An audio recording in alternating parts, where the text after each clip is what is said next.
Tonight, we start off by taking a look at the 2023 Alabama Student of the Year in an upcoming UPC Coffee Jam.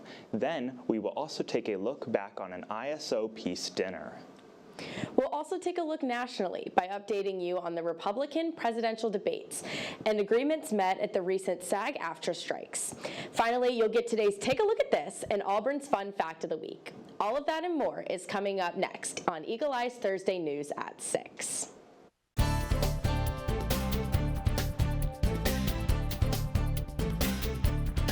Good evening and welcome to Eagle Eye News at 6. I'm Brady Huneycutt. And I'm Lily Stewart. Graduate student Fisher Risk was recently recognized by Alabama Governor Kay Ivey and the Governor's Committee on Employment of People with Disabilities as the 2023 Alabama Student of the Year. Fisher is a graduate student here at Auburn studying industrial and systems engineering, now pursuing a master's of engineering management. During his undergraduate years at Auburn, he earned a degree in chemical engineering. Additionally, Fisher was on Auburn University's wheelchair basketball team for 5 seasons. This honor is a testament to his hard work, passion, and selflessness, as he hopes this recognition will inspire others. An Auburn University favorite is back this year as UPC, along with Weagle 91.1, host War Dam Coffee Jam, an outdoor concert that is sure to get you in the fall spirit.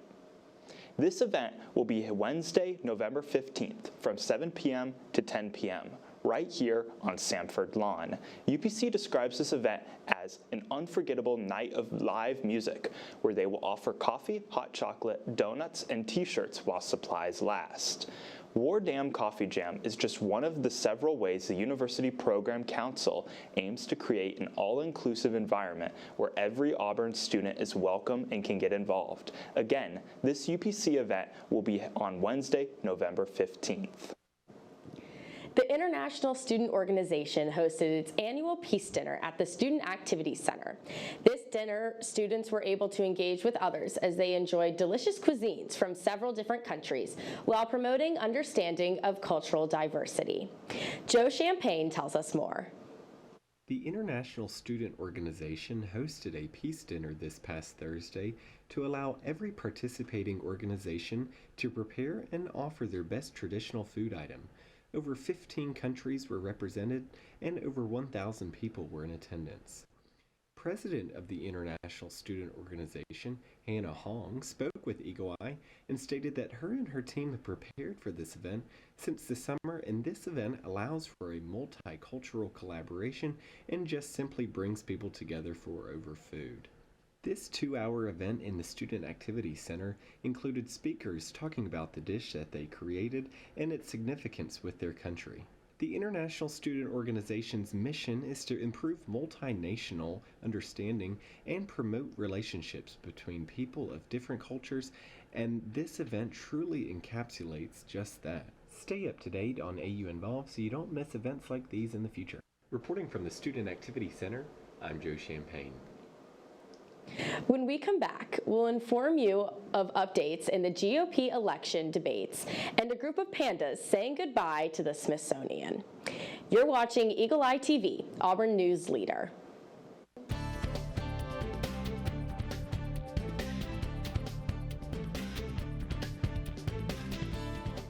The third Republican presidential debate just wrapped up, an evening with foreign policy in focus and 5 candidates vying to be seen as the best alternative to the GOP frontrunner, former President Donald Trump. Mike Valerio shows us how the smaller group of candidates presented their cases in Miami, with the first Iowa caucuses being just over 2 months away.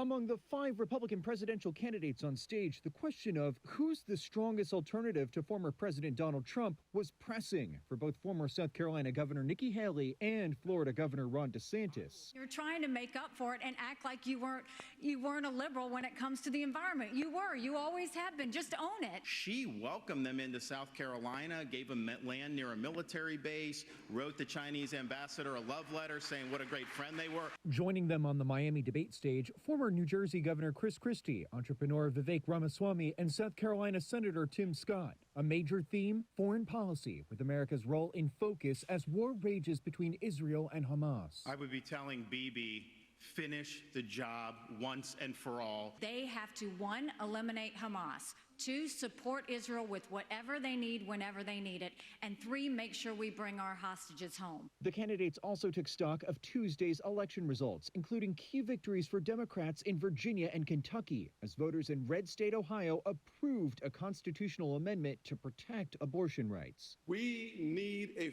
15-week federal limit. This is an issue that should be decided in each state. I think there's something deeper going on in the Republican Party here, and I am upset about what happened last night. We've become a party of losers. Instead of debating, the former president held a rally nearby in Hialeah, Florida. We will win because we will never stop fighting to save the America we love. I'm Mike Valerio reporting.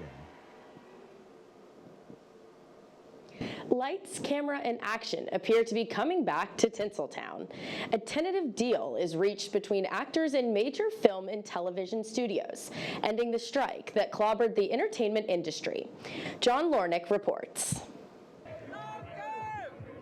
The 118-day soap opera in Hollywood appears to be getting ready to exit stage left. It's a seminal deal, and it's just an amazing time for our union. It really is. The SAG-AFTRA strike ended at 12:01 Thursday morning, according to union officials, who said in a statement the tentative agreement will, quote, enable SAG-AFTRA members from every category to build sustainable careers. There's a lot of improvements on wage negotiations. One of the things that actors have been pushing for is to ensure that they are going to get paid out on streaming residuals. The actors walked off the set July 14th with numerous complaints toward the Hollywood brass, including the use of artificial intelligence. That has been the big sticking point for actors over the past few weeks. They wanted to ensure that protections for their actors were built into the contract. Although some are already celebrating the end of the strike, a typical Hollywood happy ending isn't secured yet. The tentative deal still needs to be ratified before it becomes official. But assuming the pact gets the green light, I would expect production to resume for your favorite films and series in January, and things that were pushed into the first quarter of 2024, those things might still air, but we're looking at a lot of things returning in the second quarter of the year. I'm John Lawrence reporting. A half-century of giant pandas in our nation's capital comes to an end. The 3 beloved bears, the latest bunch to call the Smithsonian's National Zoo home over the last 5 decades, are now on a plane back to China. The popular animals were part of a long-time program between the 2 world superpowers, often referred to as panda diplomacy, but with real-world diplomatic tensions brewing over a number of global issues, the recall of the pandas has become symbolic of that shaky relationship. Laura Aguirre brings us more on the panda's departure, one the zoo and many panda fans hope is only temporary. There's nothing like seeing them in person.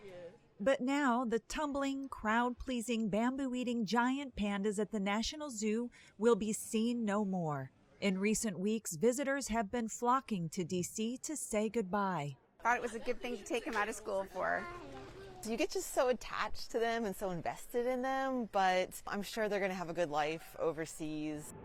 Wednesday morning, the bear trio was carefully transported to a waiting FedEx plane for a 19-hour flight back to China. It's a program first started in 1972 during the Richard Nixon presidency, when 2 pandas were gifted to the States by China's then chairman as a symbol of improving diplomatic relations.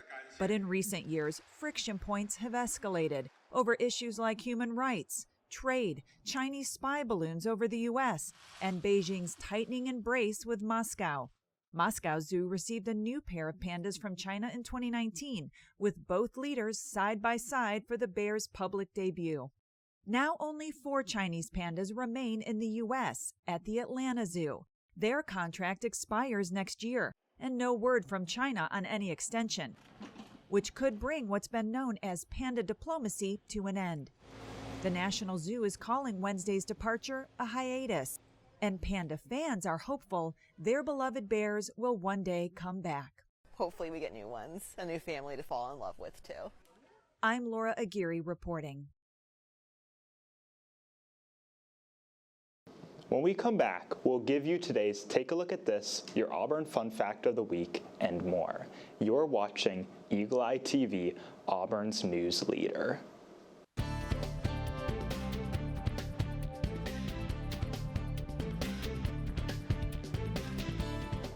A pair of twin brothers who sacrificed fame to serve their country have found it decades later on TikTok.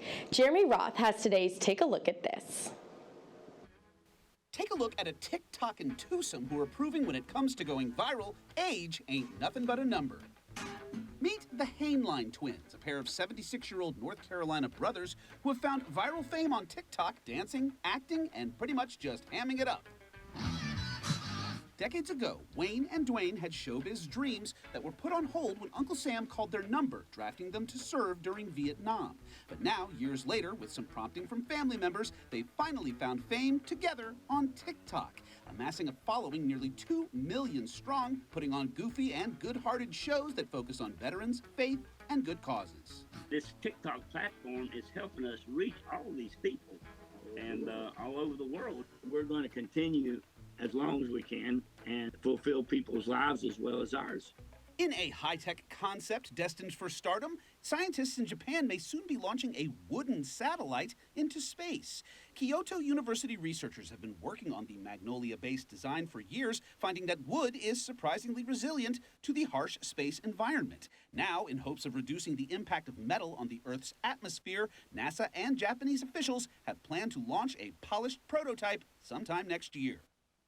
Finally, watch as Mother Nature puts on quite a show as the Northern Lights were in rare form recently, dazzling stargazers in the UK, Ukraine, Slovakia, and more. You see, Northern Lights are caused when the sun's surface activity emits electrified gas and particles into space that enter the Earth's atmosphere, and you know what? It's not important. Who needs the science when the stunning scenery speaks for itself? For Take a Look at This, I'm Jeremy Roth.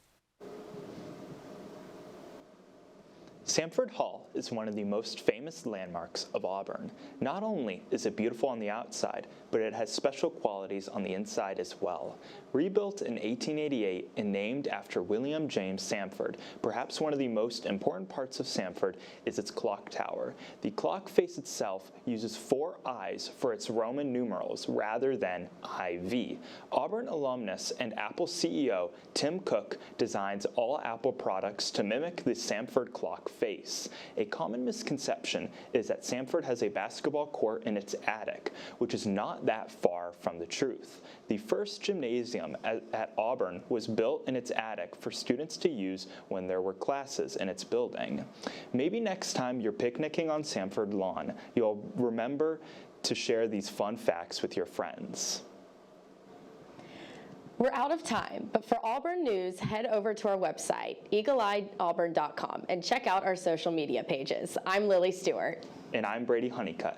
Thank you for watching, and War Eagle.